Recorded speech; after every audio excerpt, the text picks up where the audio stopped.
آپ کی نظر صرف سبب پر نہ ہو، سبب پر بھی ہو اور اپنے رب پر بھی ہو۔ تو جب رب پر آپ کی نظر ہوگی تو سبب وہ خود بخود پیدا کر دے گا۔ یہ نہیں کہ آپ رب پر نظر چھوڑ دیں اور صرف سبب پہ نظر رکھیں۔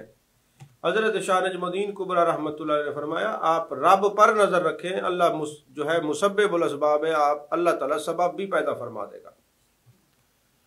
یہ عمل کبھی مرتبہ توکل کی تصحیح کے لیے کیا جاتا ہے اور کبھی اس طریقہ کے لوازمات کی حفاظت کے لیے، مثلا مراقبہ، حضور اور اعمال حسنہ سے اپنی اوقات کی تعمیر کرنا، اپنے اوقات کو بہترین طریقے سے بسر کرنا، اور چونکہ ترک طلب کا مقصود ہی یہ امور ہوتے ہیں اس لیے ترک طلب عقیدہ جبر کا نتیجہ نہیں، یعنی ترک طلب سے مراد جبری عقیدہ رکھنا نہیں ہے۔ شیخ محی الدین فرماتے ہیں کہ وکالت کے لیے موکل فی یعنی وکیل کا ہونا ضروری ہے، اور موکل فی کو چاہیے کہ وہ موکل کا ہو کر رہے۔ پس اگر بندہ خدا تعالیٰ کو اپنا وکیل بناتا ہے تو اس کے لیے اللہ تبارک و تعالیٰ کا فرمان ہے میں نے ساری کائنات تیرے لیے پیدا کی ہے اور تجھے اپنے لیے پیدا کیا ہے۔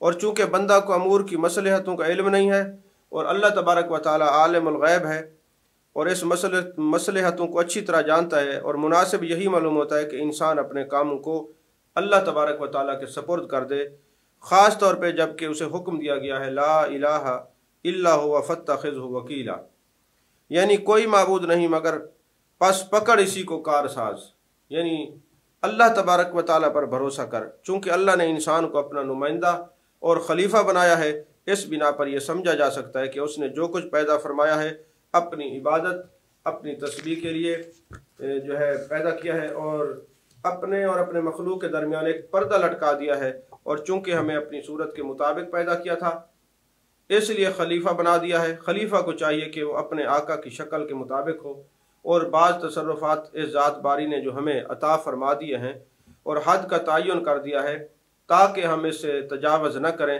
اگر ہم اس سے تجاوز کریں گے تو اپنے نفس پر ظلم ہوگا۔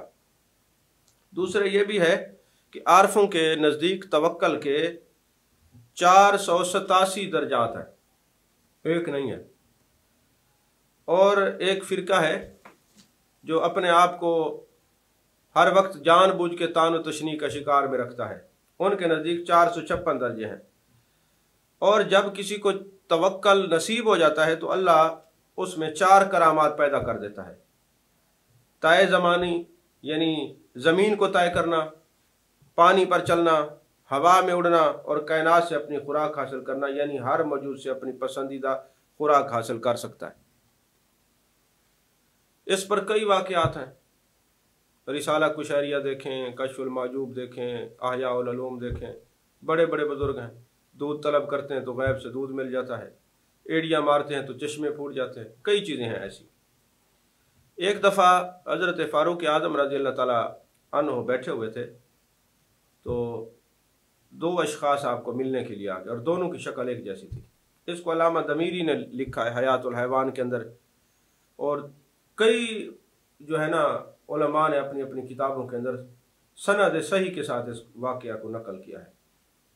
تو حضرت فاروق اعظم رضی اللہ تعالیٰ عنہ نے دیکھا کہ دونوں کی شکل ملتی جلتی ہے، آپ نے مزاح فرمایا، فرماتے جیسے ایک کوا بیٹھا ہو دوسرا آ جائے نا تو شکلیں اتنی میچ کرتی ہیں پتہ نہیں چلتا پہلے کون بیٹھا تھا، تو آپ لوگوں کی شکلیں اتنا مشابہت رکھتی ہیں، اتنا ملتی ہیں، اتنا مماثلت ہے آپ دونوں کے اندر۔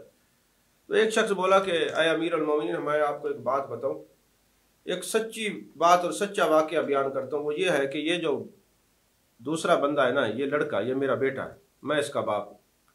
میں کہیں جا رہا تھا، جہاد کے لیے جا رہا تھا یا تجارت کے لیے، دونوں الفاظ ملتے ہیں، تو جب میں جانے لگا تو میرے گھر میں بیٹا پیدا ہونے والا تھا، تو میں نے اللہ کی بارگاہ میں عرض کی میرے مالک، جو بچہ میری بیوی کے پیٹ میں ہے میں اس کو تیری پناہ میں دیتا ہوں، تیری سپرداری میں دیتا ہوں۔ تو میں چلا گیا اللہ پر توکل کر کے، 12 سال کے بعد آیا۔ جب کئی سال کے بعد میں 12 سال کے بعد تقریباً واپس آیا تو مجھے لوگوں نے کہا کہ تیری گھر والی دنیا سے چلی گئی تھی، لیکن ہم کیا دیکھتے ہیں کہ اس کی قبر سے روشنی نکلتی ہے جو آسمان تک جاتی ہے۔ تو میں اس کی قبر پہ گیا تو قبر پھٹ گئی، تو میں نے دیکھا کہ میری بیوی قبر کے اندر بیٹھی ہوئی تھی اور یہ بچہ جو ہے اس کے گرد گھوم رہا تھا۔ ہمیں دیکھتے ہی وہ قبر سے باہر نکل آیا، قبر بند ہو گئی اور میں بڑا پریشان ہوا۔ تو ہاتف غیبی سے آواز آئی کہ اے میرے بندے، تو نے اپنے بچے کو میرے سپرداری میں اور پناہ میں دیا تھا، ہم نے تیرے بچے کی حفاظت کی، اگر تو اپنی بیوی کو بھی ہماری پناہ میں دیتا تو اللہ اس کی بھی حفاظت فرماتا۔ تو یہ ہے اللہ پر اعتماد، یہ ہے اللہ پر بھروسہ۔ اسی طرح کشف المعجوب کے اندر حضور داتا گنج بخش رحمۃ اللہ علیہ نے ابو حمزہ خراسانی کا واقعہ لکھا ہے۔ وہ فرماتے ہیں ابو حمزہ خراسانی تصوف میں آئے نا تو انہوں نے کہا بس میں اللہ پر بھروسہ کروں گا، بس میں اللہ پر بھروسہ کروں گا۔ تو انہوں نے اللہ سے وعدہ کیا کہ میرے مالک اب میں نے کسی سے سوال نہیں کرنا، تو میں تو تیری ذات پہ بھروسہ کروں گا، تیری ذات پہ توکل کروں گا۔ اب وہ جا رہے تھے، راستے میں ایک کنواں تھا، اس میں گر گئے۔ جیسے کنویں کے اندر گرے تو اب دل یہ کرتے کہ آواز ماریں کہ جناب میں کنویں میں گرا ہوں، مجھے نکالو، لیکن اب تازہ تازہ تہیہ کیا تھا کہ کسی کو نہیں کہنا۔ اس وعدے کے مطابق توکل پر بیٹھے رہے۔ تھوڑی دیر گزری، کچھ لوگ وہاں سے گزرے، قافلہ گزرا، انہوں نے کہا یہ کنواں جو ہے راستے میں ہے، ایسا نہ کوئی اس کے اندر گر جائے، تو درخت کی لکڑیاں کاٹ کے اس کی چھت بنا دیتے ہیں اور اوپر لپائی کر دیتے ہیں تاکہ کوئی اس کے اندر گرے نہ۔ اب یہ کام اور سونے پہ سہاگا ہو گیا۔ کہتے ہیں میرا دل کرتا تھا میں آواز ماروں کہ یار مجھے نکالو، میں پڑا ہوں، پھر میں نے کہا نہیں، میں نے اللہ پر توکل کیا ہے، اب میں کسی کو نہیں کہتا۔ انہوں نے وہ چھت بند کی، چلے گئے۔ اب میں آنکھیں بند کر کے بیٹھا ہوں اور سوچ رہا ہوں کہ بس اب تیرا آخری وقت آ گیا ہے، تو نے دنیا سے چلے جانا ہے۔ لیکن میں نے کہا کچھ بھی ہو جائے میں نے کسی کو آواز نہیں مارنی، میں نے اللہ پر توکل کر لیا ہے۔ اب توکل اعتماد بھی ہو نا، حد درجے کا، ایسے نہیں توکل کر لے اور آپ بعد میں اس کو توڑ دے اور پھر کہے نہیں ہمارے پاس کی بات نہیں ہے، اس میں یقین کامل ہونا چاہیے۔ تو اعتماد کامل کا نام توکل ہے، رب پر نظر ہو، سبب پر نہ ہو، یہ بات یاد رکھیں۔ اب جناب والا وہ رات کو جب کچھ رات کا عرصہ گزرا تو کہتے ہیں میں نے دیکھا دو چھوٹی چھوٹی روشنیاں میری طرف آ رہی ہیں۔ تو وہ ایک بہت بڑا اژدہا تھا، اس نے اپنے آپ کو میرے جسم سے لپیٹا اور مجھے کھینچ کے باہر نکال دیا۔ اب میں جب باہر آیا تو ہاتف غیبی سے آواز آئی جو اللہ پر توکل کر لیتا ہے پھر اللہ موت کو زندگی بنا کے اس کی حفاظت کرتا ہے۔ یہ ہے اللہ پر توکل کرنا، اللہ پر اعتماد کرنا۔ اب دیکھیں نا صوفیاء کرام کی جو تعلیم ہے کہ توجہ اللہ کی طرف رکھنی ہے، ہمارا محبوب حقیقی، مطلوب حقیقی اللہ ہے، ہم نے اللہ پر بھروسہ کرنا ہے، اللہ پر تکیہ کرنا ہے، غیر کی تو بات ہی نہیں ہے۔ اصل مواحد، اصل توحید بیان کرنے والے تو صوفیاء کرام ہیں۔ تو ان اصولوں میں سے چوتھا اصول ہے قناعت کا۔ قناعت کی کیا تعریف ہے؟ قناعت اسے کہتے ہیں کہ انسان نفسانی خواہشات، حیوانی لذات سے کنارہ کشی اختیار کرے، جس طرح کہ موت کے وقت ان چیزوں سے علیحدہ ہو جاتا ہے۔ وہاں البتہ وہ اشیاء جو ایک حد تک ناگزیر ہیں ان سے کنارہ کشی لازمی نہیں، پس چاہیے کہ کھانے میں، پہننے میں اور سکونت کے سلسلے میں حد ضرورت سے تجاوز نہ کریں۔ آپ نے ایک بات غور کیا ہے، ایک بات پہ توجہ فرمائی ہے کہ شاہ نجم الدین جو ہے نا رحمۃ اللہ علیہ ایک بات بار بار کرتے ہیں، یہ چیز چھوڑ دو ورنہ موت آ جائے گی، پھر بھی تو چھوڑنی پڑے گی۔ ابھی چھوڑ دو، اللہ کی طرف توجہ کر لو، ورنہ موت آ جائے گی، پھر بھی تو چھوڑو گے۔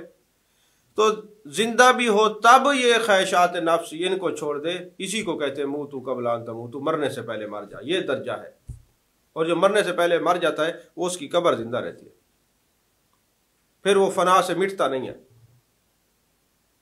فنا کیسی، بقا کیسی، جب اس کے آشنا ٹھہرے، کبھی اس گھر میں آ نکلے کبھی اس گھر میں جا ٹھہرے۔ شاہ نجم الدین کبریٰ رحمۃ اللہ علیہ یہ بتانا چاہتے ہیں۔ تو قناعت کا ذکر توکل کے بعد کیا گیا ہے، کیونکہ قناعت توکل کے بعد پیدا ہوتی ہے۔ اکابر بزرگ صوفیہ نے قناعت کی یوں تفسیر بیان کی ہے کہ موجودہ چیزوں پر اکتفا کیا جائے، جو کچھ ہے بس اس پر اکتفا کرے، زیادہ کی لالچ نہ ہو۔